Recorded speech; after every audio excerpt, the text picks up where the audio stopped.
Hello, welcome back. Pique de Puerto Rico, Puerto Rican inspired pique. Pique is spelled P-I-Q-U-E, which you're going to see in the title of this video. And it is Puerto Rican hot sauce, fermented at home, meaning you can do it yourself. It's pretty much done homemade. And in Puerto Rico, they use a particular hot pepper, which grows there. But if you live in the United States or elsewhere, the possibilities are limitless because at the end of the day, it's about how hot you can create that vinegar-based pique. And it's about how hot those are the bragging rights. I remember growing up, going to a friend's house. Hey, this is my uncle's pique. You try and you asopao. You can put in your stew. You can put in your beans if you want to. And your pasteles. Perhaps the only acceptable thing to put on pasteles, you know. Because pasteles are delicious in Puerto Rico.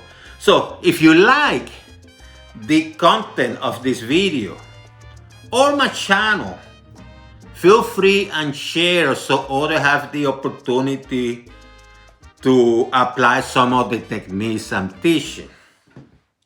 You can like, and if you haven't subscribed, subscribe. That's up to you.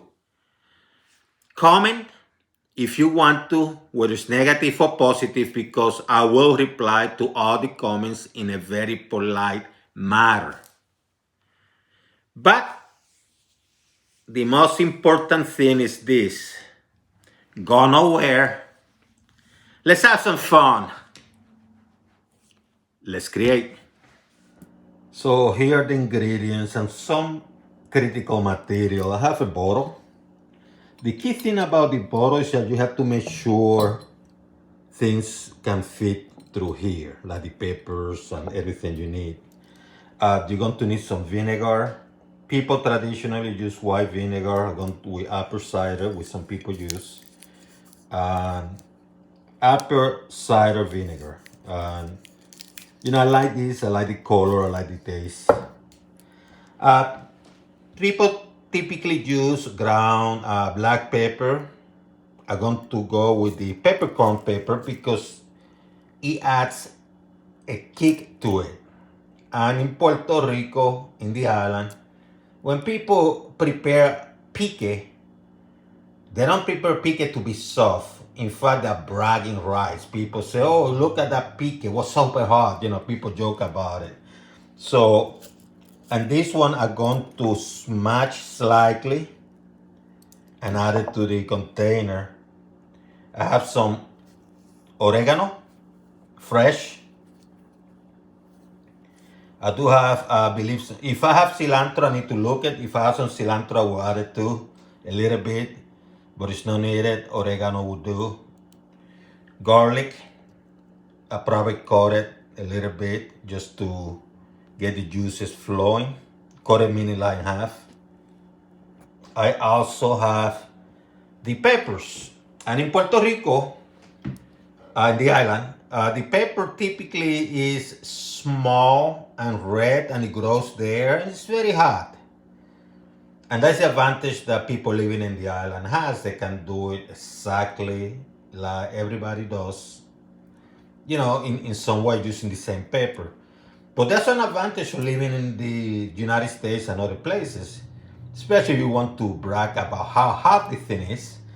And that is, you have probably a larger variety, you know, the options are limitless with the combinations of ingredients that you want to use. So I want this hot.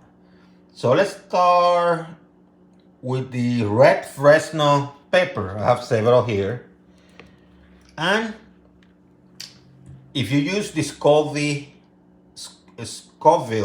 pepper scale, which is used to measure the spicy heat of the chili peppers, this one is measured between 4,000 and 6,000 in the Scoville scale. And we're talking here about the red Fresno. The Hungarian wax pepper which I have a couple, measures somewhere between 5,000 and 10,000 in the same scale. Then I have a handful of Serranos. That was the only thing I could find, 4. Can you believe that? So I have a handful of Serranos, and the scale is between 6,000 and 23,000. And then I got some Habaneros, which scales goes somewhere between 100,000 and 350,000 in the Scoville pepper scale. So that gives you an idea. Another thing that you might need is a funnel, because you're going to need to apply add the liquids inside here, the bottle. So let's get started. Let's create. So I have good news. I found some cilantro too in the refrigerator. And I'm going to use it for this because I need to use it soon. So let me do something here real quickly. I want to show you what I do with this. See, I'm not making it into a powder. I just squash them a little bit to get that heatness out. So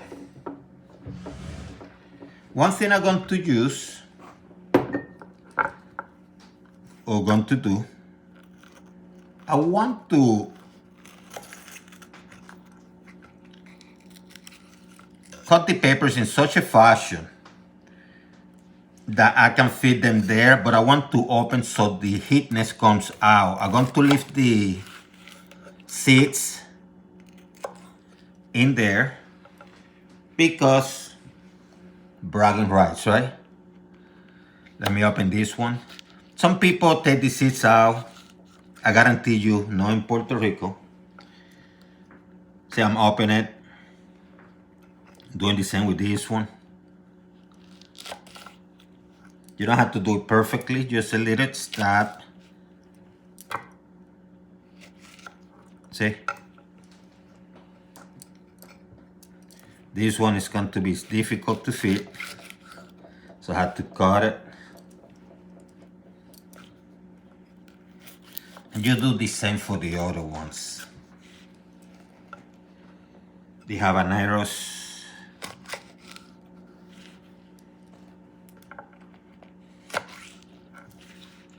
You pretty much do the same for the other ones.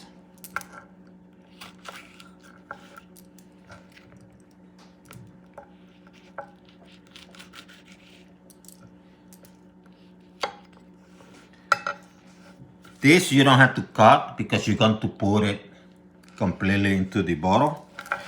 And with the garlic, I just, open it a little bit so the juices, the strength can be felt.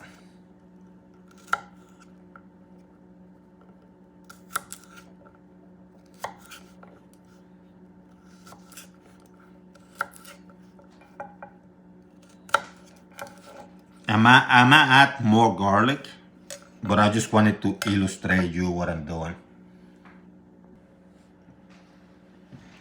So, I would tell you what is not the first thing you're not going to do. You don't want to put the vinegar first, because if you do, and then you start adding stuff, and you start pushing the solid ingredients, things due to buoyancy is going to move up and you might spill some of the vinegar. So, especially if your container is smaller. So the first thing, I'm going to add some of the cilantro, because I want it at the bottom. Trying to make it fit there.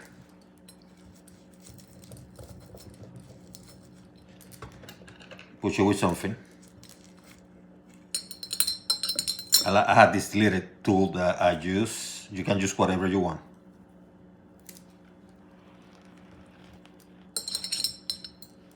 So long as you don't drop it there. I'm going to add some of the, let me add a few peppers. Some of the red fresno. some of the Hungarian one. Let me add a Hungarian one here. And you keep doing this until you mix and match.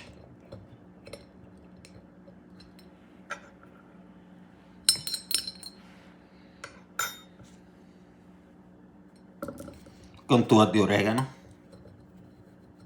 This is nice looking one too. Push it in. Let's put some garlic.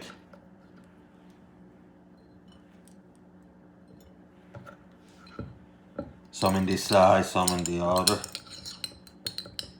Let me move this to this other side, so they fall in the right, left.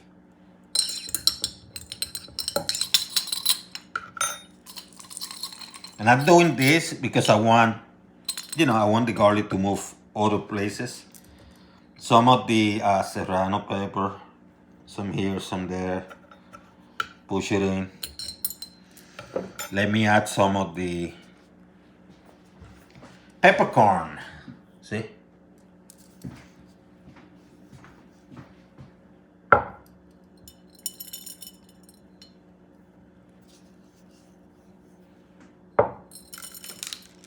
Oof, some on the floor. Now come these babies. Ah, this is hot. This is going to be hot. And you're trying to fit it.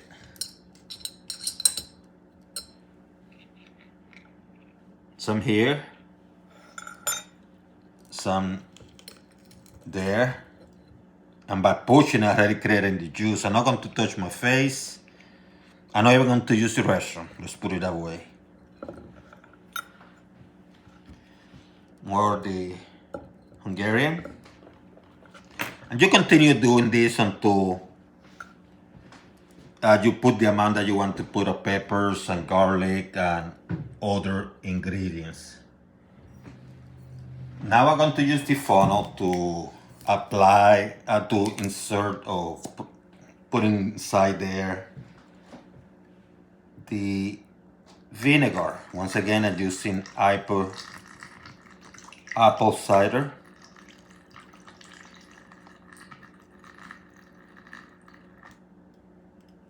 And then what you do is you cover this baby and you let it sit for about 5 to 7 days because you want this to ferment and get the juices. You don't shake it, leave it alone. And then once it's ready to go, 5 to 7 days, you open it just a little bit because it could be very hot. I mean, first you shake it once it's ready. When it's ready to be used, shake it so everything mix. Open the stuff. Bingo. You can use it for pasteles. You can use it for soups, caldos, stews, whatever you want.